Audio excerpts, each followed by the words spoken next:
Management is asking, make sure you give the sponsors that, talk about them. And I know we've been doing this a lot here on Tri-City Sports now, but there are 22 of them. I want to thank these sponsors of Unicoi County Football, where I will be tomorrow broadcasting the Blue Devils football game live against South Green. The Rebels last year, Unicoi County was victorious by the final tally of, what was the final tally last year? 42-32, I believe the score was. South Green took a 12-0 lead, and beyond Cody Lewis, the Blue Devils started roaring back.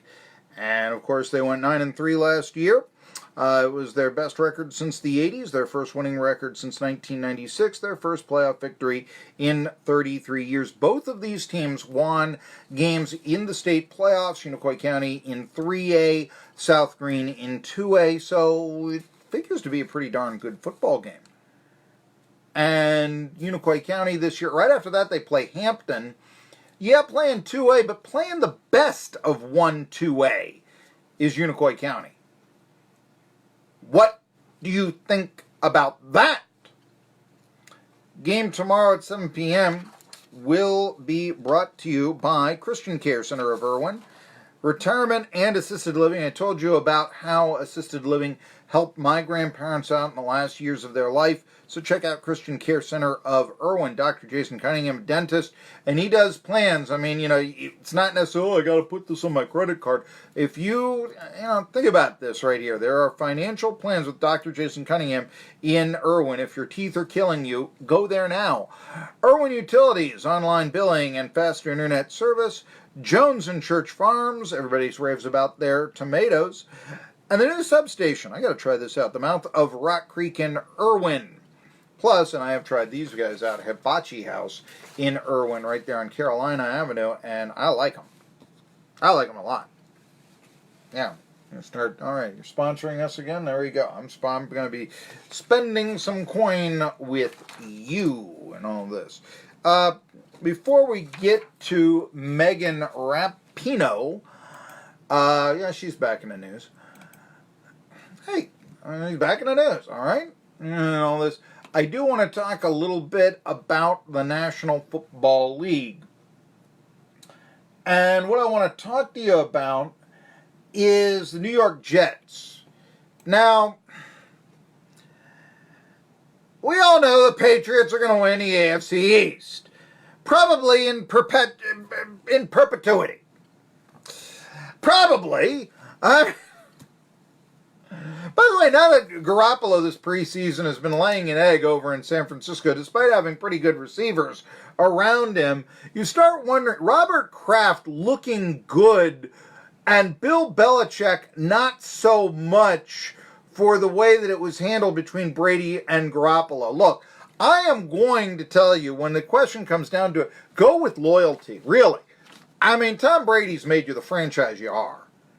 And he's given you as many Super Bowl championships as any franchise out there. Reward that. Don't say, oh, you're 40 now, and I got Jimmy Garoppolo. And see, that's the Belichick way. That's where early in his career why everyone hated him in Cleveland. And frankly, maybe why the Cleveland Browns never could beat out the Steelers. Maybe why the Cleveland Browns moved to Baltimore. Well, that's debatable right there, certainly. But the backlash that the Cleveland Browns received when they cut hometown hero Bernie Kosar, who probably had some football left in him, for Vinny Testaverde, he was Vinny Testaverde. Now that probably, jump-started Testaverde's career. In fact, no, it did. That transaction. But it also, well, I'll just put it this way. When Bernie Kosar was cut, Bill Belichick said it was because of diminishing skills. He got picked up by the Dallas Cowboys, who made him their backup quarterback, and although he proved he wasn't Troy Aikman, they did win the Super Bowl with him. The last original Browns game in Cleveland, the last one at Cleveland Municipal Stadium, I was there. Browns' record in that game was 4-10, playing the Bengals. And the thing was, the fans there still cared about the Browns, I was very surprised. I mean, they showed it in all kinds of ways. I remember one time fans sitting in front of me. Remember, this team it's going out of business. They don't know if they're ever going to see another NFL game in Cleveland again. Okay, so it's kind of a funeral feeling, but also it's a feeling of, you could be excused if you really said to hell with you Browns. And I couldn't believe how many people really cared and wanted the Browns to win that game. I mean, because they were abandoning him. And I remember one time there was just a fan in front of me going, come on, Vinny, look off. The other thing I remember, you want to talk about passionate fans? Andre Rison, who basically that year had said, I've told this story before, so the Browns fans in Cleveland should shut up and just support us, even though we're moving and blah, blah, blah, which basically I guess is what the sheep in Oakland are going to do this year. But what we had, they're going to still light a torch for Al Davis in that stadium. I mean, I want you to consider that. Then again, we've got here in Johnson City a tennis court named after David Mullins, so, you tell me. Regardless, the situation comes out where Andre Rison catches a touchdown pass and is booed. Only time I ever saw anybody catch a touchdown for the home team and get booed. I mean, just the concept is shocking. But under the circumstance, absolutely. All right, but anyway, that's a little bit of story and why Bill Belichick might not be the coach that you think he is, And, he was absolutely despised and all that. But I'm going to say this. If the Patriots are going to lose the division this year, for whatever reason, and I don't think it's going to happen, but if it is, team that will probably beat them out, Jets. Come on, Jets. Ba-da-da-da-da, Jets. All right. However, they were dealt an 0-1 count when their linebacker, Brandon Copeland, was suspended by the NFL for the first 4 games of the season yesterday for violating the league's policy on performance-enhancing substances. He can still participate in the practices, but he won't be able to play until October 7th. 28-year-old who was a key contributor to the defense and special teams last year. His first with the Jets. He had 5 sacks, started 10 games. He signed as an undrafted free agent out of Penn. So all the Ivy League fans will like that, right? Okay. But there you go. That's an 0-1 count on them. Now, all this talk, by the way, of Antonio Brown and the helmet and all that. By the way, is that not the most Raiders thing? Look, the Raiders have a diva. It's not like they've never had one before and somehow they've made it work. It's something to think about. But Le'Veon Bell, of course, he sat out all last year in a contract dispute with the Steelers, signed really for less money with the Jets. It did not work out well with him, for him. Anyway, what's, by the way, is it with all the historical Steelers winding up with the Jets? O'Donnell and Brister and Mark Malone and Robin Cole and okay, that's the previous generation. But Le'Veon Bell with the Jets, right? Okay. Here we go. But he's talking now about practicing.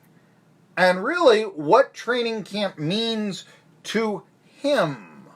I practice hard, but it's not nothing different as in I gotta stop hitting, or or today I can't run as hard, or things like that. I'm gonna go ahead and recover, do my normal routine, work on my body, come back tomorrow, do the same thing. Because right now, the fact that I know I'm not playing in the games, even though we already had that plan, kinda, I know I'm not playing the game, so I know I can hit every day in practice, because when the games come around, I'm not going to be playing, and the day before that, we have walkthrough. We're not really practicing, so I try to get all my reps in as hard as I can while I'm practicing.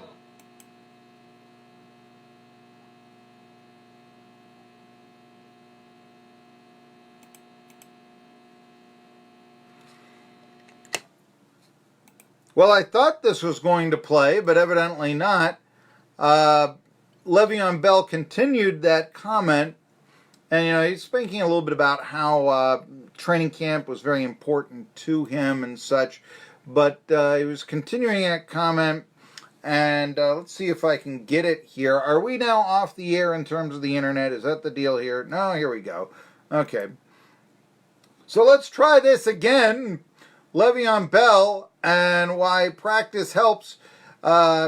Practice by getting ready, by getting hits in practice. The importance of training camp continued. Obviously, it's still practice. I know once I get into the game, it's going to be a little different, but that's something I'll adjust to. You know, I've been playing football my whole life. You know, just like I had to get adjusted to practice and all the other things. You know, it's going to come. So I don't think me getting 4 plays in the preseason is going to really help me for week 1 of the game. You know what I'm saying? It's going to just be me just getting ready, prepared in practice. When the game comes, regular season game comes, you know, I'll be ready. Not the greatest grammar in the world, but then again, Le'Veon Bell. Still the greatest reaction of joy ever. See it on YouTube if you haven't. When Michigan State a few years ago beat Michigan by stealing the ball away from the punter with 10 seconds left and then running the ball into the end zone on the very last play of the game. I mean, just totally improbable. You want to see absolute joy.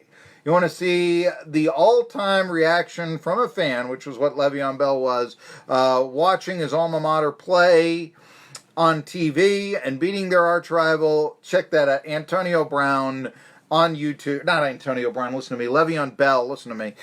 2 guys who left the Steelers. I'm sorry, I got them mixed up. Le'Veon Bell. Check that out. Le'Veon Bell with his reaction after the Spartans beat the Wolverines a few years back. Megan Rapinoe is back in the news. Is she going to be the Secretary of State? Remember that? I mean, just wonder where we're going with this. And it's really disturbing, actually, is what we have. But here's what you might not know. Her parents are conservative. All right, now this kind of makes a little bit of sense now, doesn't it? Megan Rapinoe, what do kids do? They rebel against their parents, right? Parents watch Fox News. She's going to be, and talk about publicly how she handles that. And some of the criticisms leveled at her during the Women's World Cup. And so it becomes very, so that they're conservatives, and she has said, how are you simultaneously as proud as punches me and watching Fox News all the time, doing takedowns of your daughter? That's why I'm like, you guys need to go to therapy. Okay, and all that. I get it. She is rebelling against it makes perfect sense now, doesn't it? Just rebelling against the parents and all that. This has been, so now, that's a couple of days old, but I wanted to say that. Then again, now, give Rapinoe the credit that she is due. First of all, do the women's team deserve equal, if not superior, pay to the men? Yes, they do. Because they've been generating more for the last 3 years, according to the Wall Street Journal. I know, they're beaten by a bunch of 15-year-old men. Doesn't matter. I mean, I don't know. If you're making more money, it's not level of competition. Hey, let's face it, there are college football coaches. Nick Saban makes more money than most coaches in the NFL do. Okay? There you go. But the other thing is just what it's doing for women's soccer. For instance, ETSU today at Summers Taylor Stadium will kick off their season against King at 7 p.m. Okay. By the way, there's a whole bunch of news. I'll get to this tomorrow. A bunch of new things going on at ETSU for the football games and all this. Anyway, ETSU soccer team, women's soccer team, game will be shown on ESPN3.